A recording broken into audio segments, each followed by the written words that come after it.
একটু তুলে ধরেন। সবাইকে নমস্কার, সবাইকে রাষ্ট্রবাদী অভিনন্দন, শুভেচ্ছা। আগামী ৭৯তম স্বাধীনতা দিবস ভারতবর্ষের আমরা 15ই আগস্ট পালন করতে যাচ্ছি।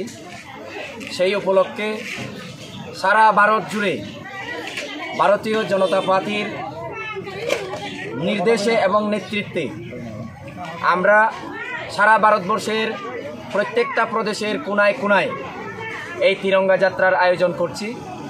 আজকে সামনু মণ্ডল কমিটির তরফ থেকে সামনু মণ্ডল কমিটির আয়োজনে আমরা সামনু বাজারে আমাদের কার্যালয়, সামনু বাজারের কার্যালয় ভারতীয় জনতা পার্টি এখান থেকে শুরু করে রাস্তা পরিক্রমা করার পর আমাদের যে পাঞ্জাব ন্যাশনাল ব্যাংক রয়েছে সামনুতে, ওই দিকে ঘুরে আমরা আবার স্টার্টিং পয়েন্টে ফিরে আসি।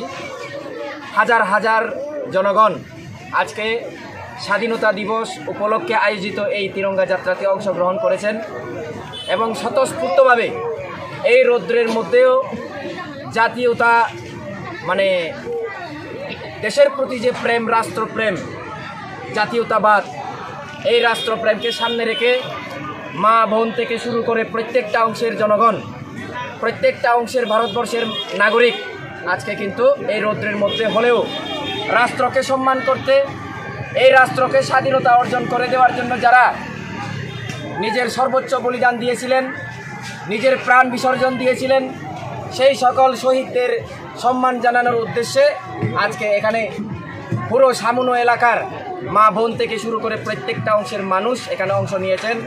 আমি এই এলাকার জনপ্রতিনিধি হিসেবে প্রত্যেকটা অংশগ্রহণকারী আজকে যারা নাগরিক, পুরুষ হোক বা মহিলা হোক, সবাইকে আমি অনেক অনেক রাষ্ট্রবাদী অভিনন্দন জানাই, ধন্যবাদ জানাই। আপনাদের রাষ্ট্র চেতনা, আপনাদের রাষ্ট্রের প্রতি যে প্রেম, এই প্রেমের কারণে আজকে এটা সম্ভব হয়েছে। বিগত দিনে আমরা কিন্তু এই রকমের কোনো তিরঙ্গা র্যালি, জাঁকজমকপূর্ণ নাচে গানে ফ্ল্যাগ হাতে নিয়ে আমাদের যে তিরঙ্গা হাতে নিয়ে উচ্ছ্বাস এবং আনন্দের যে জোয়ার, সেই জোয়ারের তিরঙ্গা র্যালি আমরা দেখতে পাইনি। আজকে দেখুন একদম চতুর্দিকে সব দিক দিয়ে আমরা এই তিরঙ্গা যাত্রাটাকে সাকসেস বলতে পারি এবং আগামী দিনে আরও এভাবে চলবে, কারণ মানুষ এখন রাষ্ট্রপ্রেমে উদ্বুদ্ধ। নরেন্দ্র মোদীজির নেতৃত্বে ভারতবর্ষের প্রত্যেকটা নাগরিক এখন রাষ্ট্র সেবায় নিয়োজিত হতে চায়, আজকে তার প্রমাণ। সবাইকে নমস্কার, বন্দে মাতরম, ভারত মাতা কি জয়। সবাইকে স্বাধীনতা দিবসের অনেক অনেক শুভেচ্ছা, অভিনন্দন।